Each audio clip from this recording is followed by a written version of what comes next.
You hear me all right? Yes, sir.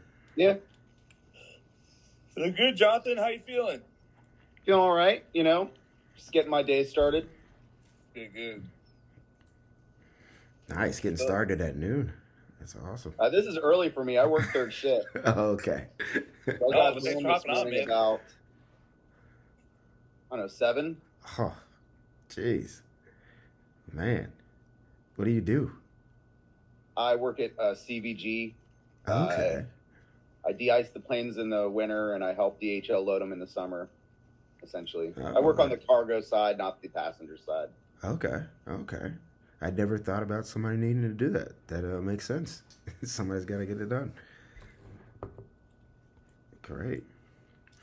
Well, Max, I told him a little bit about myself. Feel free to share about yours, and we can get started. So I'm a gay retard, and I'm a suicidal imbecile, and that's all you gotta know about me, really, truthfully. Those Born kind of self-indulgence lyrics? Yeah. Wait, did we already hit the record button? Yeah, it's recording. I'm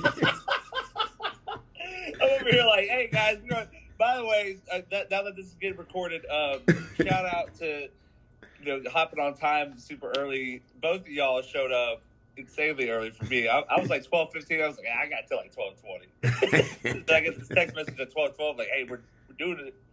I just came in here like, oh, we're just doing like a soft intro before the show. Everything I said was true though. But now I actually wanted to talk about this on the show. Since we're recording the show, we can talk about this.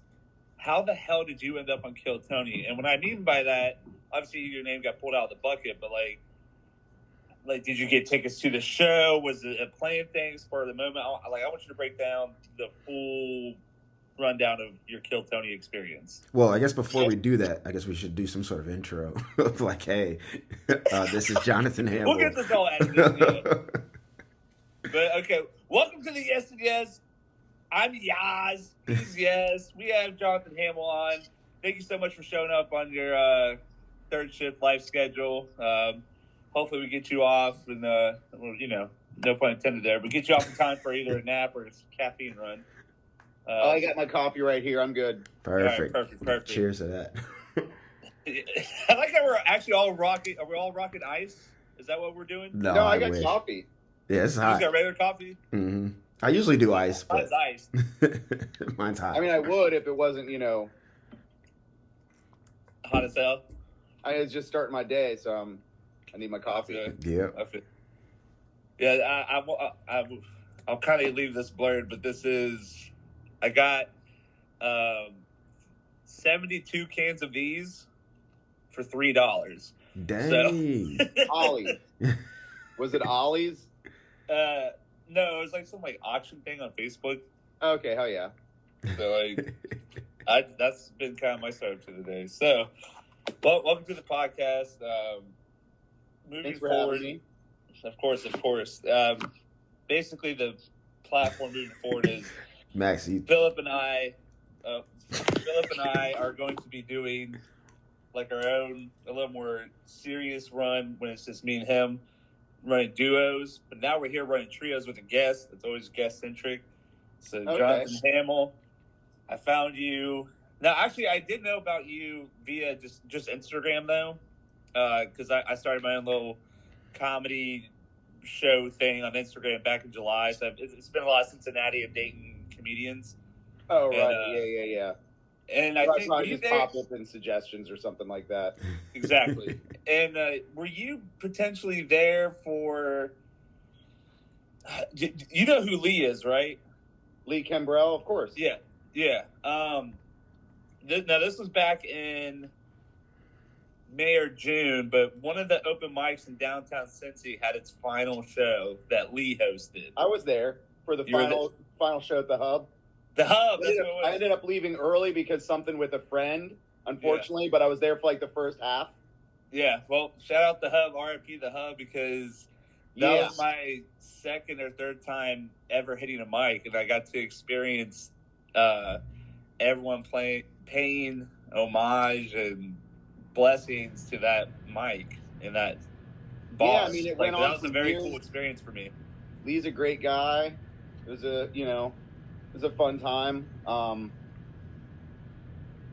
But the Austin thing was kind of interesting. A friend of mine, Jason, who got pulled up after me. Yeah. We knew each other when we were kids. Didn't hang out for a good 10 years or something like that.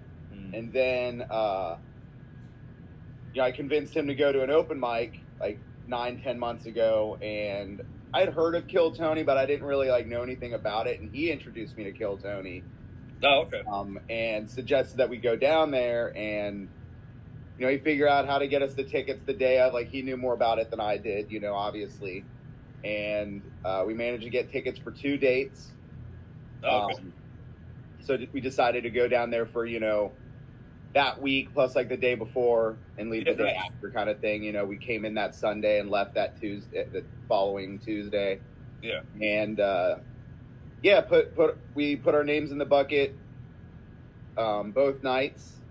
What's even that process like? Do you just show up early and they have a staff putting names in the bucket, or how does that even work? So if you're actually in the room, there's a lady inside, a staff member, I assume, like you were assuming, and she has the whatever the form actually is. I didn't fucking read it, but the form you fill out that's some sort of gives them the right to the footage, or maybe it's got some sort of NDA stuff in it too. Yeah. Yes. Because they don't want people talking about who the guest was and stuff like that. So I don't know what's in it, but it's just boilerplate stuff, I suppose, as they say. And then she puts you on the list. And if you're not in the show, I imagine if you didn't know this, you can put yourself on the list, but it's at the bar across the street called Poor Choices. Okay. Honestly, I know I've only been twice and only been pulled once, but my opinion is don't be in the room. Yeah. Really? You've done a few mics to at least probably know about this, that sometimes if you don't kind of clear your head a little bit, that 5 minutes, 10 minutes before you go up, and you're kind of you're jarred out of your seat. You're just kind of you're mid laughter, oh shit, that's me. Yeah. And and then he didn't even have me walk through the room, and I didn't even I in my mind I was okay, I'm gonna go up the stairs, I'm gonna psych myself in, and he's climb up top, just climb up, and I was all right. And yeah, I thought you were in the audience because of that. So you from the bar, I didn't know that you climb up. I didn't know that you didn't have to be in the audience until we got to Austin. Oh, okay. Because he just said, I'm not going to go down there without a ticket. I didn't know that meant you could get on without a ticket. I thought it meant, I thought it went. Yeah. I thought the other way around, because I would have been I don't need to be in the fucking room. Right. I don't really need, that's cool and all, but I don't know. I like to go to comedy shows that I'm not performing on sometimes, so I can actually enjoy them. Right, exactly. Because, I'd say further down the line when it's a little more second nature, if I make it there, that is. I might feel a little different, but I doubt it. I feel I'm always going to want, some sort of just standing over by myself, thinking to myself, I remember when I first started doing shows and friends would want to come see me and they're oh yeah, we'll hang out beforehand. I'm no, we're not actually. I'm going to go sit in the corner. I'm going to put my set together. I might come bullshit with you and smoke a cigarette at the beginning and have a drink, but then I'm gone. Yeah. I'm not chilling with you. I'm not a guest member or I'm not a crowd member. Mm-hmm. I need to be in the zone. It's a lot like if you're a football player, right. 20 minutes before, you go out there, you kind of get yourself in the game. Not that I ever played football. But. No, it's still, it's definitely a mindset and mentality, and also that derives off your own personality. That means you're a very serious person, so you're serious about your art. Your art is comedy.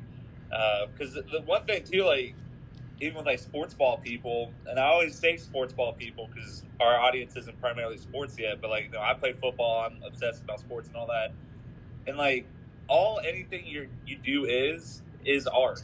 Like football is art, basketball is art, stand up is art, music is art. So like, but when you take that like that Mamba mentality, if you will, right, or that Michael Jordan mentality and apply it to comedy stuff like that, yeah, it's good to get yourself in the zone before.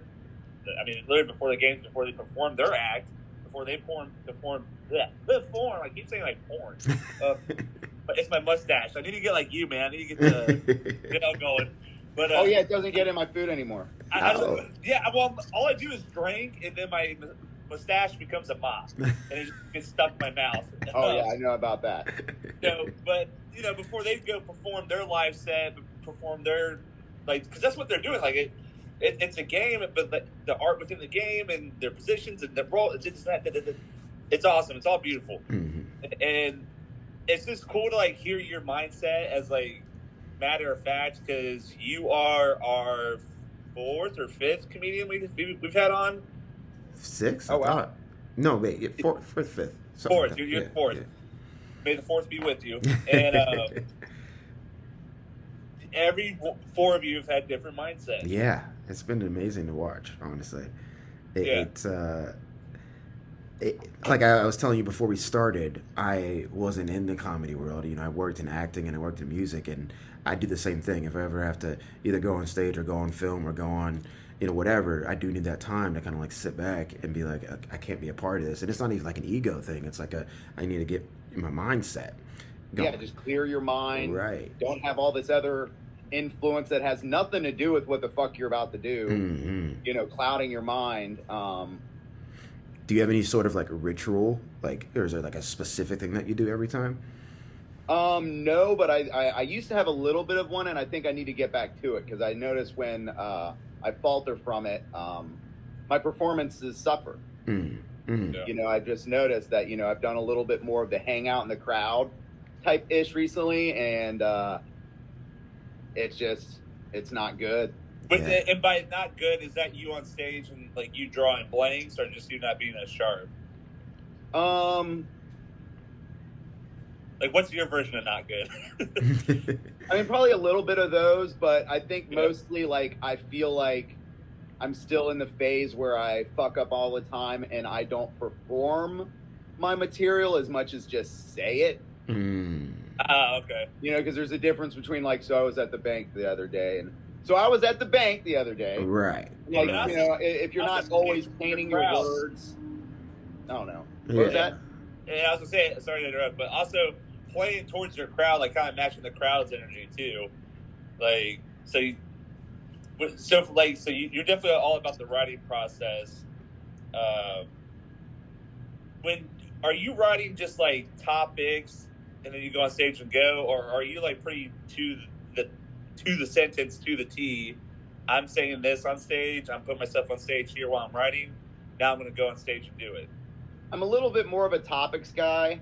Now, sometimes if I write it because I'll think of the topic or whatever at home sometimes, and then I'll like just talk about it out loud or say it out loud in my car. But sometimes if I write it fresh there at the open mic or the show or whatever, I might actually write down the first way I plan on saying it, so that way if I fuck up, I can kind of review my notes. But I'm more of I don't have them here with me, but I could show you this stack of note cards I have where I just build my set for the night, and it'll just be one blurb.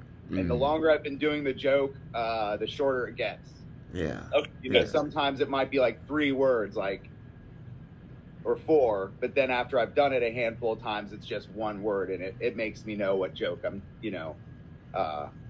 gotten that place. Oh, very cool. And how long have you been doing comedy? What was your start and where you're going?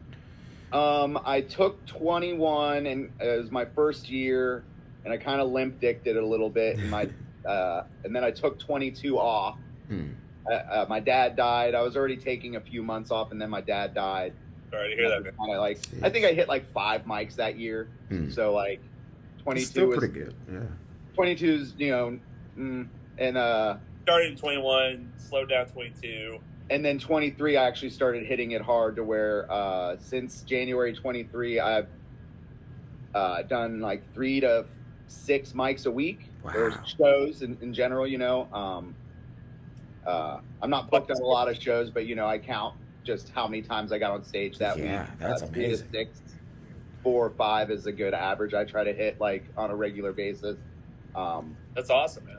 I've taken weeks off this year and hit 2 or 3 mics that week. So I've been trying to be a little better about the grind. Summer's a fucking funk though. Yeah. If you didn't know that, the summer shows just kind of. So everybody wants to be outside rather than. Yeah, everybody wants to be outside. Well, that's why you guys like hit down to Sonder Brewery where we're having it live in the tent. Yes. And actually, I don't know when this podcast will be released.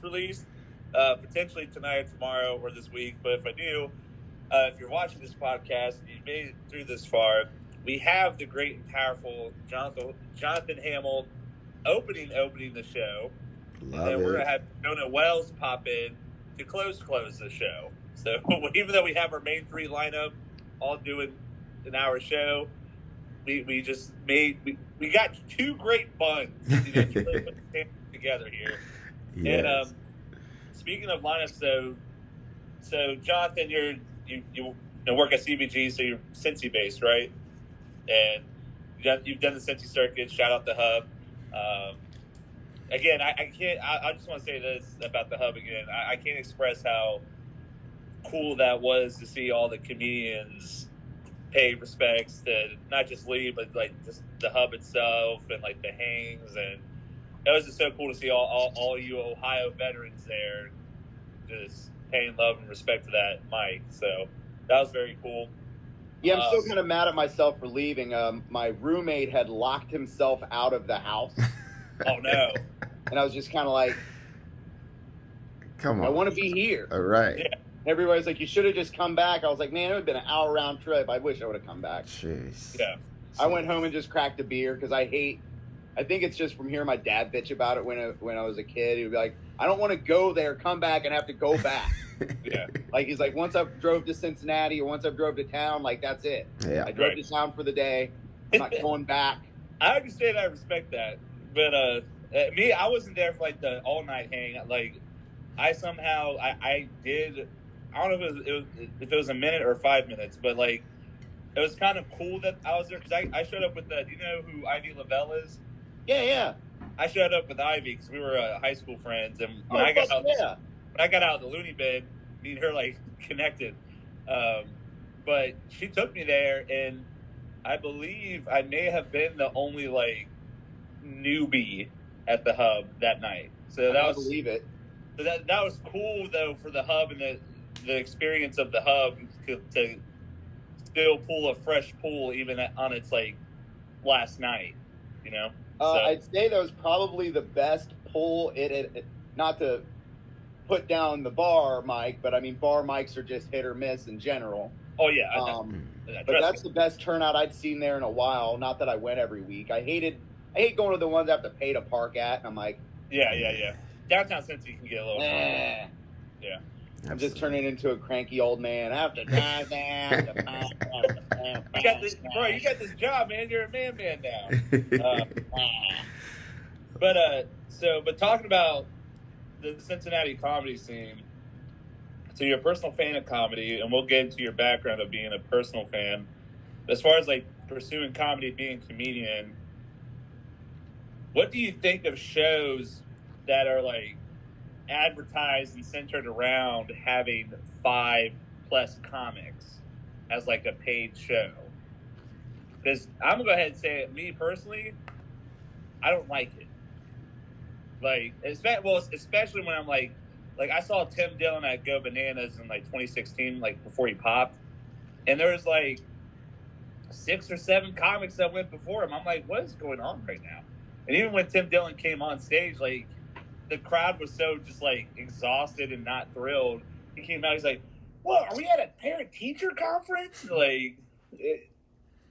Because I'm sure you've been a part of lineups and just seeing shows like that. Because to me, the secret sauce for live comedy is the three with like maybe special pop-ins like what we're doing for Sonder. Because we did that at Docs too. We had Ivy Lavelle do a 5-minute open, and that ended up working great.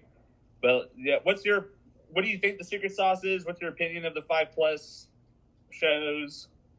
I do understand what you're talking about. It is kind of hard to wrangle that kind of time out of people if you're going to have that many. At least this is something I was told early on, that 90 minutes is kind of the most that you want a comedy show to run, and that's still like pushing it.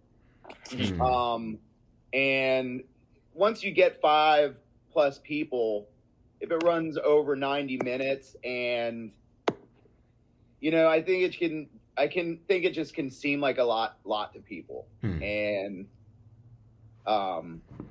if there's more than 6 people, it might as well just be a mic, right, where everybody's doing 5-10 minutes, right? Like maybe have like the first half be, kind of how some of the contests are ran, where there's like 3 to 5 people doing 5 minutes, and then another 4 to 5 people doing 10 minutes. And then it's just like, if you, I went and seen Fluffy the other day at the Hard Rock, and he had, he had his host, and then he had 2 people do like, I think like about 20 minutes apiece. Okay, yeah. And then he had an intermission, because he knew that he was about to. And he's going to do an hour plus himself. Yeah, he's going to do an hour 20 minutes or some shit, because he's a veteran. He's been doing it, like 30 years or something like that. And he's a veteran of big crowds specifically, so. Yeah, like he has his audience. Yeah. That's very dedicated to, like, granted, a lot of fan bases are like that, but I feel like Fluffy's fan base is very, like, I don't know how to put it, but like that's like they're dedicated. They're super dedicated, but he has a specific kind of fan base that I think like a lot of them are fans of comedy, but that's like their guy. It's the same thing as Bert Kreischer, man. Yeah. Yeah, he's got a little bit of that. Yeah. Nick Swartzen's got a little bit of that. But like Bill Burr is one of those guys like, oh, I love Bill Burr. I love Tom Segura. Yeah. I like. Yeah, Swartzen definitely has that fan base, and that does come from the Adam Sandler movie side. But Swartzen is a comic though. Like he grew up in New York. His roommate was Zach Galifianakis before either of them were known. Like he toured Minnesota, but his career just popped early. Like he was only in comedy for 2 or 3 years. And I only know this because of Two Bears, One Cave when it was no Bert Kreischer. It was just Segura and Swartzen. Oh, So basically on this show, I'm like the Bert Kreischer where I talk too much.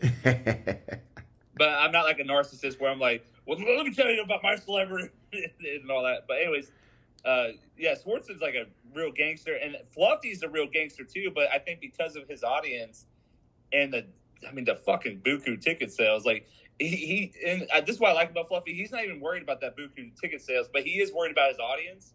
Yeah. So he'll like kind of hit the greatest hits. So like when you're seeing a Fluffy, it's like you're seeing a band. Like, oh, this is cool. You have new stuff, but like, what about this stuff?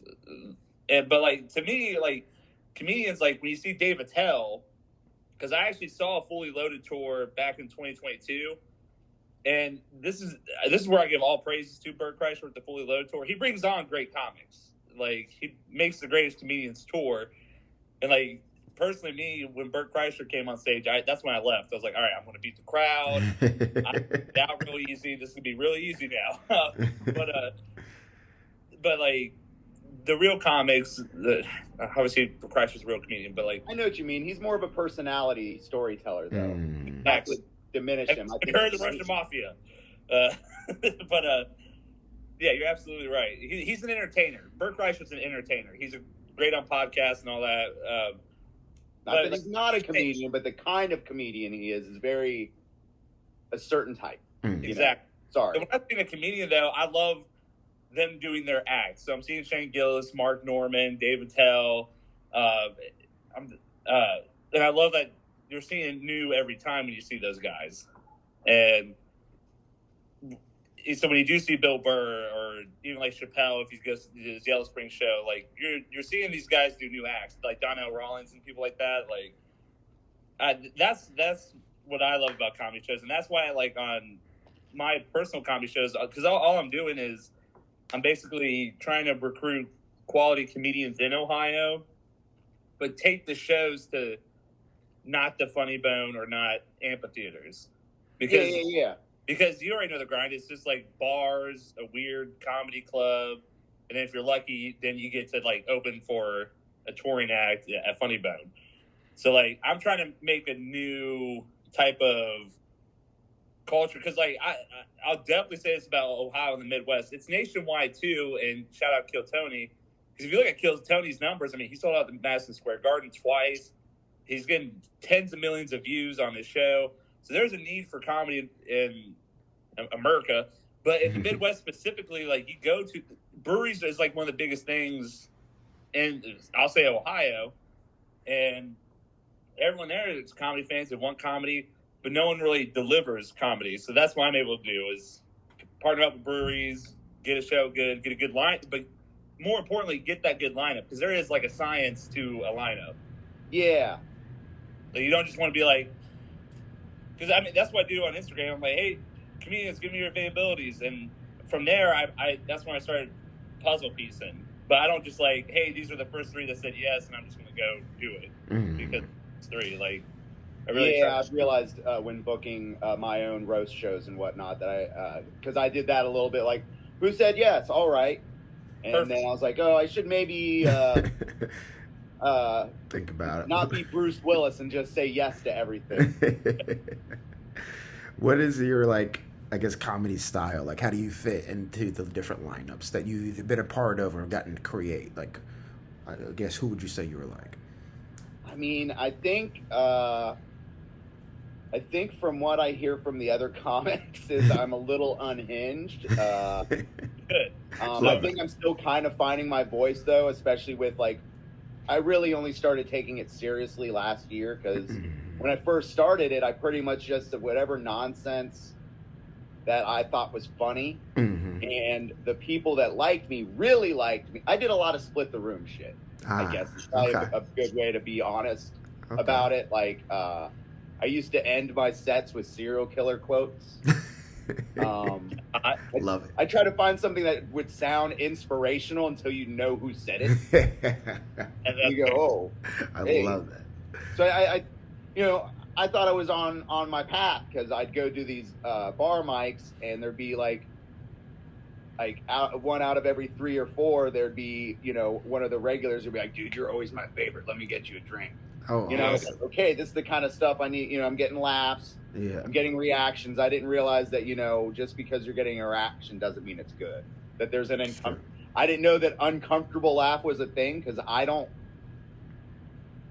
fucking weird. I don't like, I don't have like a personal bubble. I don't like really like, I don't know. Like, things don't make me uncomfortable just because they sound weird or icky. Right. And yeah, especially like in Ohio, there's a lot of like, I would call it just like non-open-mindedness.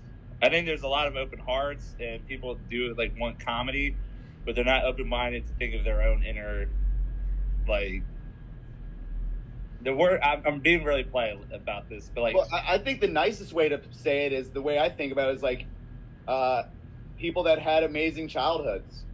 Yes. Because I didn't, not that I didn't have a good one. People definitely had worse. But stories, man. Yeah. There's no hurting my feelings because of the kind of, childhood I had. And I thought when I went into comedy, I was going to find a bunch of thin-skinned, asshole-facing, big-hearted, loving people. And I came out, kind of like giving people shit. And they're like, this guy's fucking weird. I'm like, you're what?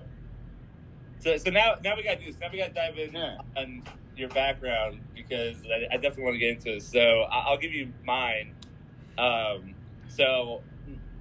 My love is music, and I'll marry melody. And I was really big into, the Beatles and Nirvana growing up. But then when I was going through my pain as a 10-year-old, I'm 33 right now. So when I was 10, Hybrid Theory just came out. Break the Cycle from Stain just came out. Limp Bizkit just started becoming big. So, like, I started getting into, like, that type of music, and then also doing the history of like Stained covers Tool sober, and I didn't even know who Tool was. I was like, wait, what? And this cover's amazing, and then I go find that was an amazing cover. I remember that shit. Yeah, and, dude, I found Tool, and I just my God, everything exploded. I was like, wait, these are the world's best drummer, one of the world's greatest vocalists, the probably one of the best bass players, and an amazing, cool, just space sounding guitarist. Like, and they're talking about the spiritual realm, and that is real. Like, they don't make it sound crazy. Like, that's crazy. They're very meticulous, artistic types. Very. They're also, so they're very serious and artistic, yes, but they're also just like goofballs. Like, oh yeah, for sure. I was just more like speaking to their abilities and their crafts. Oh yeah, as an artistry. Not enough praise to be said about Danny Carey, the drummer, specifically. Like, he is a god amongst mortals. Oh yeah. But I'm really bad at remembering some of these guys' names. Yeah. No, I'm just obsessed. You know, I got the Tool tattoo up here. That's me prying open my third eye. But I'm only like that because of my upbringing, because I went through a lot of trauma that I didn't even realize I was going through until I was 32. I had to go. I had a suicide attempt in February because I wanted, like, the family makes you happy. You know, I wanted it, thumbs up there. Okay. Yeah, I was like, I didn't do that. But I wanted a family, and I worked hard for a family. So I did the American dream. You know, got a career path, got all this, and found the love of my life. And turns out it just didn't work out. And so when that didn't work, and I mainly wanted to kill myself, and then after the failed suicide attempt, I had to, like, go back to the place where all my trauma took place, literally. So right back with my mom's house. And, like, that's where I discovered, like, oh, my upbringing, oh, none of this is actually normal. Okay. I'm putting some dots together. So Yeah. You don't have to go into details of your upbringing, but, like, when you're going through your traumas and you're dysfunctional and you're, however you want to, the negative space that you grew up in, what was your first art that you went to, and then when did it correlate to comedy? Because when I mentioned, like, staying in Tool, This thumbs up in the Tool and not killing yourself. Hey, killing yourself. But, like, that ended up going towards Bill Hicks, George Carlin. And then South Park was out. Dave Chappelle was out during that time. So, like, that was kind of like and what I always found out is, like, even though my love is music, but my therapy is comedy. So when did you discover your first art at all? And then how did it correlate to comedy for you? Somewhat similar timeline to yours, but this is what's weird. So first off, I was like over 30 years old before I realized that not everybody has memories from being like 3. Yes. I didn't know that was a thing. So as early as like 3 and 4 and 5 years old, I wanted to be a stand-up comedian. Wow. Really? Wow. The comedy was your first art form. It was the first one I was interested in, and then had, traumatic event after traumatic event that kind of just like beat me down into like being like, kind of broke me in many ways. And when I finally started to have a little bit more of a semblance of like the world, when I was like 10, 11, 12 years old, I picked up music because I met a friend who was a guitarist. And it was one of those, like, we were best friends like day of. We were in a band together for over a decade. Oh, wow. I wrote over 60 songs together. And then in most recent years, I just kind of was like, you know what? I'm actually going to finally pick up comedy. Yeah. And it's something, I've definitely wanted to do, for a very long time. But I somewhat blame my childhood trauma on me not starting when I was a teenager. Yeah. I go back in my mind and think about the timeline and go, why didn't I even think about that for like 10 years? Yeah. Well, also, and then, like, by the time I went to think about it in my teenage years, I was too too timid to want to do it. I was still like kind of like, but yeah, and also a lot big into the same things. Korn was my favorite band for the Korn, yes. longest time. Huge Slipknot fan, Deftones, System of a Down. Yep. Mindless Self-Indulgence, all sorts of odd, weird. No, they all rule. Oh yeah. I'm actually a big Swiftie too. Oh my gosh. Shout out Swift. I'm big Dolly Parton, so I get it.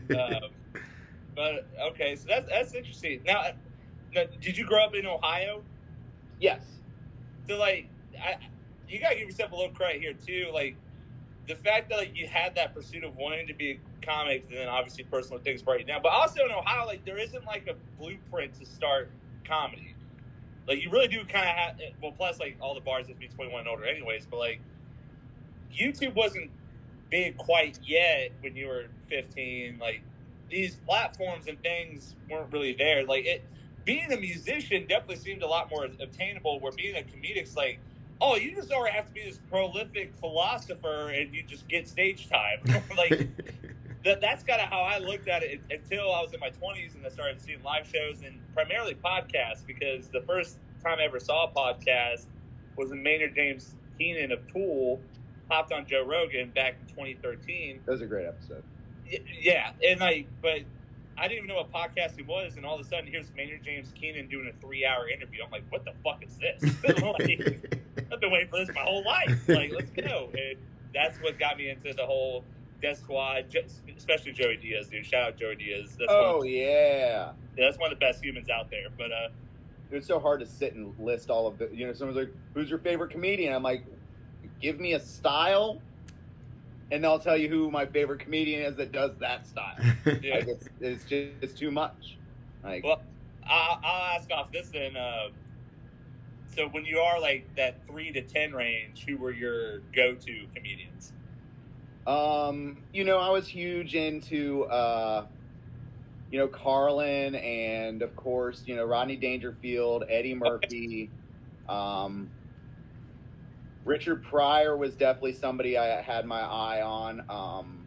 I still feel fortunate that I was aware enough of everything to see his last special when it was new. Oh, that's awesome. Because I remember like he'd kind of fallen off, and there was almost this like, it was so perfectly named. Yeah. Because everybody kind of like, wait, did Richard Pryor die? And then ain't dead yet. Like, oh, here he is. Yeah. And I mean, and of course I watched as a teenager I watched Insomnia. Oh my gosh. I always forget which one it's called for whatever reason. Yeah. With Dave Attell. My first comedy album when I was like 8 or 9 was Adam Sandler's "What the Hell Happened to Me." Nice. And I also had Jeff Foxworthy, one of his CDs. Jeff Foxworthy is fucking funny. Him and Ron White were always my favorite of that tour. Oh yeah, same here. Yeah. And then what's his name? I always forget. Third, and then Larry the Cable Guy, fourth. Bill Inball. Yeah, that's it. He's a good third for me. Yeah. Standing up against Ron White and Jeff Foxworthy, it's not an insult to be number 3 on that. Like he might even be like, no, I take it. Bill Inball is still funnier than everyone in like Ohio, but it's kind of like being in the NBA where it's like someone who's on like the 15th roster spot of the NBA is still better than everyone in any nation at basketball. Oh yeah, it's like if you go to the Olympics, it's like I lost at the Olympics. It's right. like, dude, you lost at the Olympics. Exactly. Like, yeah, you're the 1% of the 1% of the 1%. Yeah. Dude, I could just be the guy that they're like, okay, we need somebody to play with the professionals that's good enough to keep up, but not good enough to destroy them. I'd be like, dude, that's a compliment. You know what I mean? Like you're on the practice squad. That the second one of the team isn't the team because they didn't take the. Who do they practice against? Shut the fuck up. Right. Exactly. Sorry. I feel like Philip hasn't talked this entire time. I mean, I do. Yeah, I do let Max kind of. That's why he's the yes and I'm the yes. I'll fill in. I'll fill in here and there. I did have a question though. Well, kind of two. One of them's fun. One of them's deep. The first one I'll start with is you mentioned that you write jokes while you're waiting to go up. Like you kind of like you like skip past it real quick, but you said that you like will write down your jokes before you even start your set sometimes? How do you? Oh yeah, I wrote jokes right there, right before I went up. Oh wow. Okay. I mean, Um, cool. I guess it's not really a question. it's really just because I'm a procrastinator. But sometimes it's like I came up with a concept at home, like maybe like in a conversation with somebody, like, oh, there's something there. Yeah. And then like I got to the bar and I was like, man, I'm up in 5 people. Maybe I should write something on that new joke. One of my best jokes was actually written like that in Hi-Fi. Oh wow. Nice. It's Okay. definitely been my most. I've got more roses for that one. Yes. I guess, It's gonna so keep to speak. developing. Okay. And before you ask your next question, Philip, do you remember? So we had our first show at Lebanon Dogs. Zach Wyckoff was there, and for some reason, these like drunk ladies at the bar had all these roses. And literally in the middle of Zach's set, this lady hands Zach a rose. It was awesome. It was awesome. In the middle of his set, like. I remember hearing him talk about that, or at least it sounds vaguely familiar. Yeah. That was great. But then, for the deep question, so you went through trauma and, you ended up having to push down comedy. What does comedy do for you now? Like, is it a release? Is it a way that you're, I don't know, kind of working through, all of those things? I don't know if you joke about those things that happen or anything like that, but like, what's comedy doing for you now? Why are you doing comedy? I think, the biggest reason I ever wanted to do it when I was younger was just because I like to make people laugh. And, I might have peaked at 4 years old. No, I don't know. I need to actually get into the storytelling of it because I tend to just like, I've had people tell me that I keep people as arm's length. And like I don't really let people in, and like I think they see it that way, but I also kind of hate. I like talking a lot, but I also kind of hate like just always. I don't know. People know me for years and be like, "I didn't know you played bass." I'm like, "You never asked." I didn't know you collect records. You never asked. Yeah. I didn't know you. You know what I mean? Like, it's just like it just never came up. I've never been one of those guys that's like, "Oh, I do this. I do that, I do this, I do that." Because I hate that mentality. I don't know why. I think it's because it comes across like arrogant to me. Yeah. Maybe I'm just being a judgmental asshole. I know I am a little bit of a judgmental asshole. But I don't know. And it sucks because I feel like every time I try to at least be like honest about my abilities, people assume I'm just being arrogant. Like I'm only extremely confident in a few things. If I was as good at comedy as I am at bass guitar, I would be very successful. Like talent-wise. Yeah. Like I'm a very good bass. I've played in a band for over 10 years. I played bass for since I was like 12. Wow. So I've got, over 25 years playing bass guitar. That's something I've always been like, no, I'm good at that. Like for like after I was like 15 years in, I was like, no, I can just confidently say every producer I've worked with has been like, you're one of the easiest bassists to work with. You're talented. Every band I jam with is like, dude, you always slide right in the pocket and know what we're playing. Da da da da da. And then I tell people that, and they're like, right, okay. Well, why don't you show me play somebody else's music? And it's like that doesn't display talent, right? But. That's just whatever. Oh, okay. I don't know. Do you still do music? A little bit. I kind of focus more on the stand-up now. Okay. With having to do a full-time job and stand-up since it's definitely not paying the bills. I'm lucky to do a show and get $30.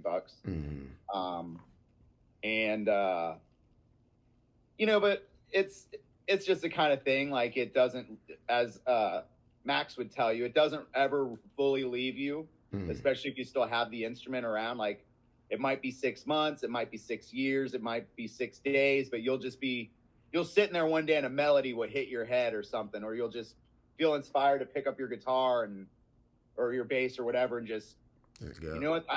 That's a solid fucking riff, man. I'm gonna fucking remember that shit. Yeah. And you got to record it because you won't. No, So I played guitar my whole life because growing up, I wanted to be Aaron Lewis. Okay.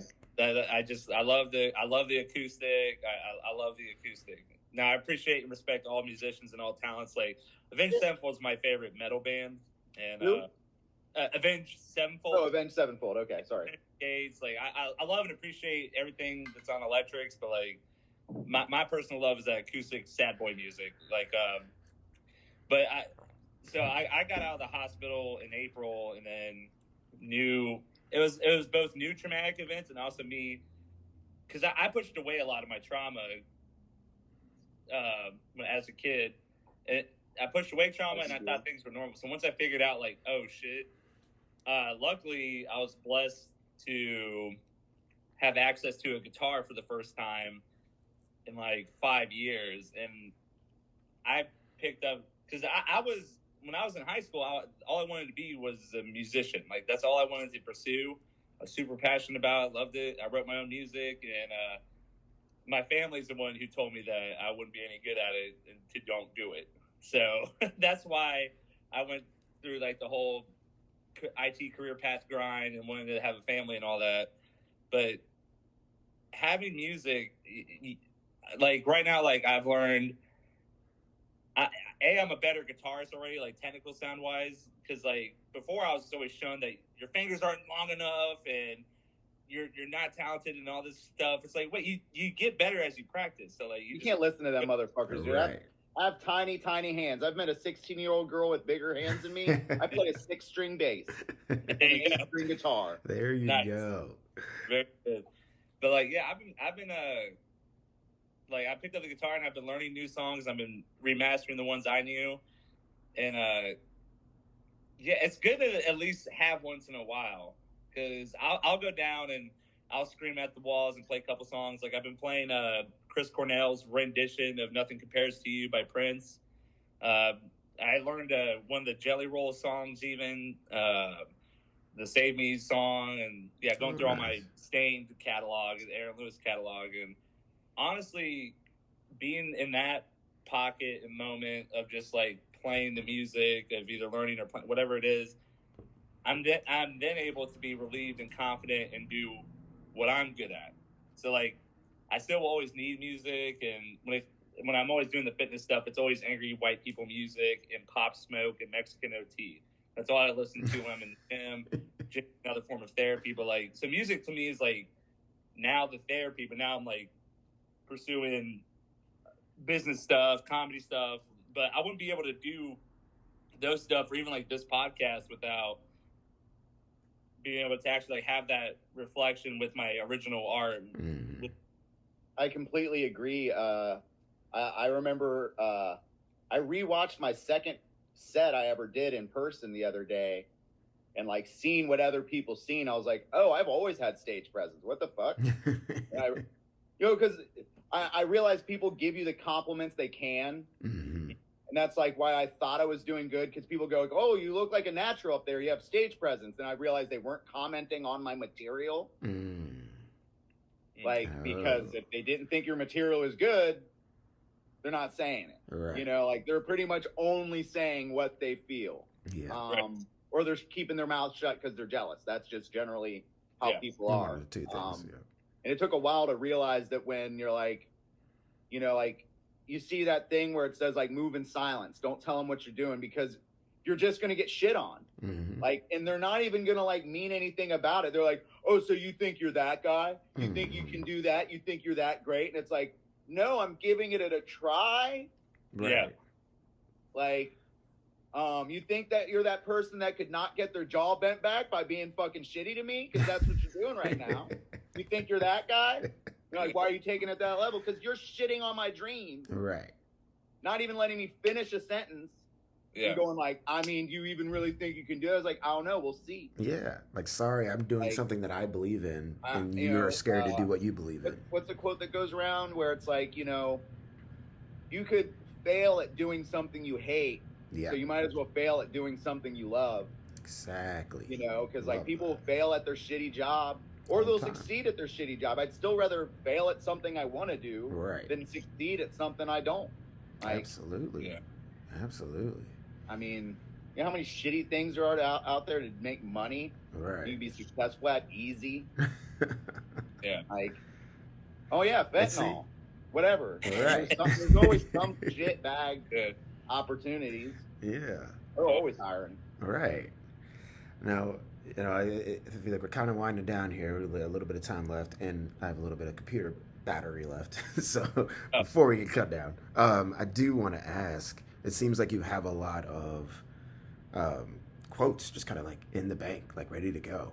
And what's, you know, maybe pick 2 or 3 that are like your favorites / ones you live by / you want the ones that people to hear. So I'll give you 2. One is somewhat of an original based off of the other. Okay. And then I'll think of a third. So there's a Buddhist philosophy of don't live in the past. You can't change it. Don't live in the future. You can't control it. The only thing that exists is the present. And my own kind of version of that actually has to do with like when people say something, and don't get me wrong, I still get offended sometimes because I get my feelings about something, whatever. Yeah. How dare you have feelings? You know, I really hate it if somebody insults my intelligence. Like, I feel like it's just like a shitty thing to do. Mm-hmm. Yeah. You know, an insult without wit, like, eat shit. You know, I don't know. I like that. I like But then I'm going to use that as number 2. that. Okay, perfect. Insult without wit, eat shit. But the thing that I think of, if somebody could say something that is offensive to you, they either A, didn't mean to hurt your feelings, in which case you should just give them a pass. You know, maybe you have to get over it, or like, you know, have a conversation with them, but essentially they didn't mean to hurt your feelings, so give them a pass. Or they did mean to hurt your feelings, in which case don't let them. Facts. You know, so it's like majority of, you know, insults sit somewhere in that, you know, like, I don't know if that, that's probably just as simple as it's not really a quote as much of like a mantra to live by, sort of. Yeah, mantra to live by. People are like, oh man, I can't believe they said that. I'm like, dude, who cares? Yeah. Like, you know, like, you can let it ruin your day. Laugh, right.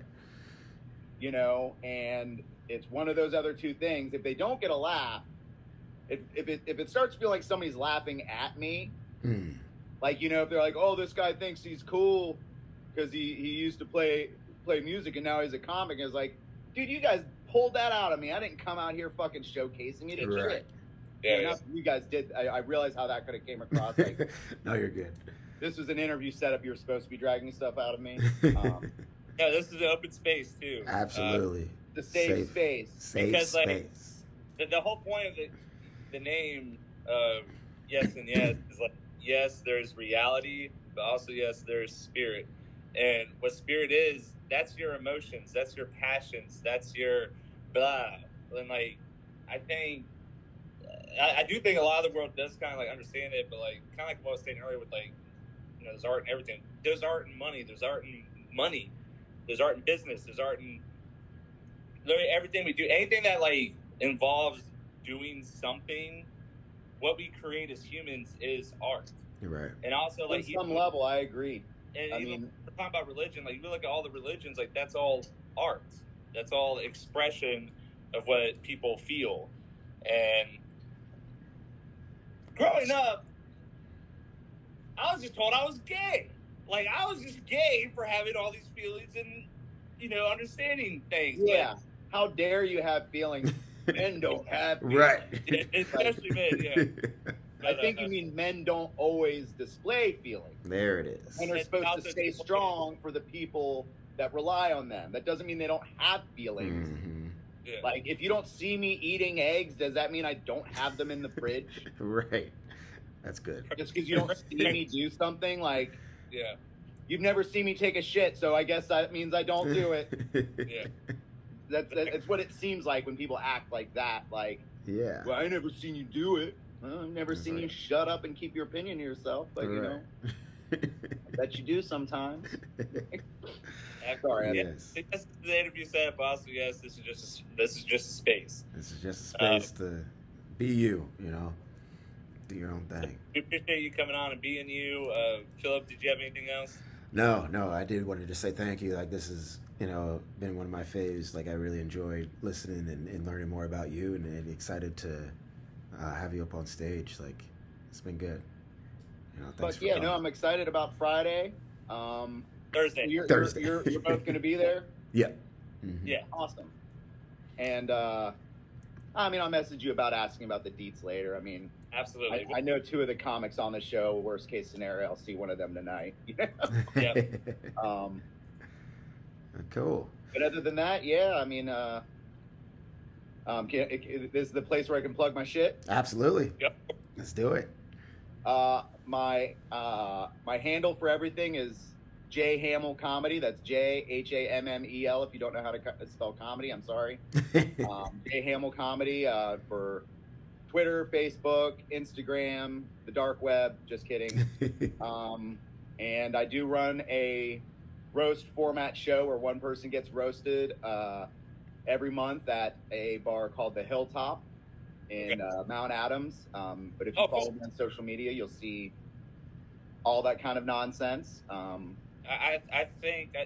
definitely think you'd be a great host for that venue, and I hope you keep doing it and mastering your craft there. I've been having a lot of fun with it, roasting the shit out of people. Awesome. Get real deep with it. Cut them deep. Right. They don't cry. I don't laugh. So, I can't get off unless they're cry. Until I see physical tears or blood or sweat, then I can't even release. So, Oh man, seeing everybody laugh after a good roast is just. It's classic. Yeah, roasting is definitely its own art form within the comedy. Again, that's why I love comedy so much. There's so much types and styles. There's a million and one ways to skin this cat we call comedy. Yes. As a friend of mine, Michael Copenhaver, that says that. We'll definitely know that. But Jonathan, thanks for hopping on. Thanks for having me. I hope to get to do this again with you sometime, maybe in person. Hey, love it. Be a lot of fun. Yeah. And cool. Thanks for having me. All right, fellas. I'll see you Friday. Thanks for hopping on. Cheers. Cheers.